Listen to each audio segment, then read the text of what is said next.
જય શ્રી કૃષ્ણ મિત્રો, ચાલો આજે આપણે વ્રત ઉપવાસમાં ખવાય એની માટે સિંગદાણાના લાડુ બનાવીશું. એની માટે મેં આ એક બાઉલ સિંગદાણા લઈ લીધા છે. એને આપણે ધીમા તાપે શેકી લઈશું. આ સિંગદાણા સરસ શેકાઈ ગયા છે, તમે જોઈ શકો છો. હવે આપણે એને ઠંડા થવા દઈશું. જો સરસ છોડા નીકળી જાય છે. હવે આપણે એને એક પ્લેટમાં કાઢી અને ઠંડા થવા દઈશું. આપણા લાડુને વધારે હેલ્ધી બનાવવા માટે આપણે 5 નંગ કાજુ 5 નંગ બદામને ડ્રાય રોસ્ટ કરી લઈશું. આપણા કાજુ બદામ રોસ્ટ થઈ ગયા છે, એને પણ આપણે સિંગદાણા વાળી પ્લેટમાં લઈ લઈશું. સિંગદાણા ઠંડા થઈ ગયા છે સરસ. હવે આપણે એને આ રીતે બધા એના ઉપરના છોડા કાઢી લઈશું. આ રીતે એને આમ મસળતો ઠંડા થયા પછી એટલે તરત જ એના છોડા નીકળી જશે. સિંગદાણા છોડા સરસ કાઢી લીધા છે. જો આ રીતે સરસ કરી દીધા છે. હવે આપણે એને એક મિક્સર જારમાં લઈ લઈશું.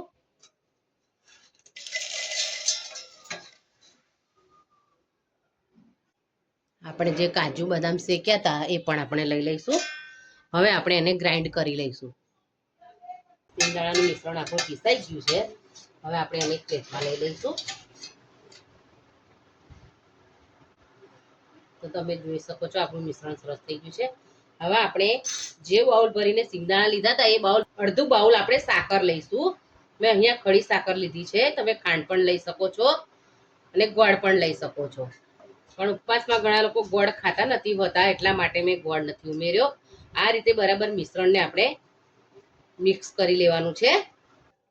આપણે એલચી પાવડર ઉમેરીશું અને બરાબર મિક્સ કરીશું. હમણાં તમને એવું લાગશે કે મિશ્રણ આપણું છૂટું છે, પણ જેમ જેમ જેમ મસળશો એમ આપણી સાકર જેમ જેમ અંદર ભળશે તેમ મિશ્રણ આપણું બાઇન્ડિંગ થતું જશે. આ રીતે મિક્સ કરી લેવાનું છે. આપણે એમાં 2 ચમચી ઘી ઉમેરીશું.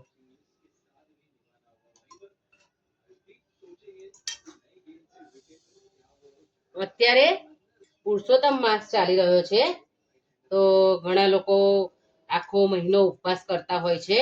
તો એમની માટે આ ખૂબ હેલ્ધી ઓપ્શન છે કે તમે એક લાડુ ખાઈ લેશો તો તમે 2-3 કલાક તમને ભૂખ લાગશે નહીં. એટલા માટે તમે આ લાડુ ચોક્કસ ટ્રાય કરજો.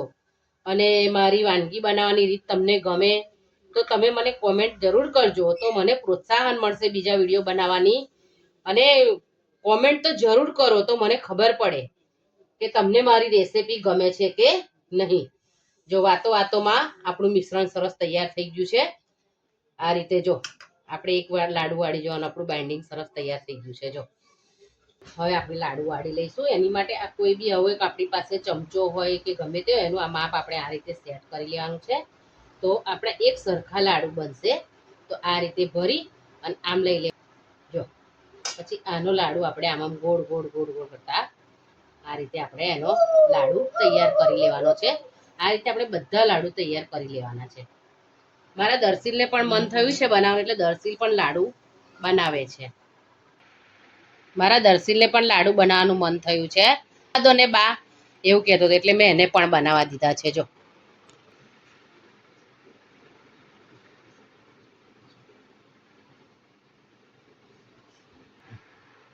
જો દર્શીલે પણ મસ્ત ગોળ ગોળ લાડુ બનાવ્યો છે.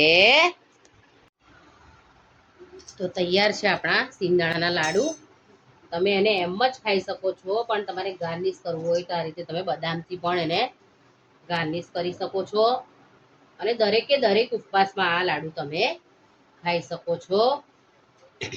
તો તમે આ લાડુ એક વખત ચોક્કસ ટ્રાય કરજો. ઉપવાસ કરો ત્યારે જરૂર બનાવીને ખાજો, એટલે તમને એનર્જી મળશે. મારા દર્શીલને ખૂબ લાડુ ભાવે છે. જો એ મને બા ખાવા આપો એવું કીધું, ખાય છે લાડુ.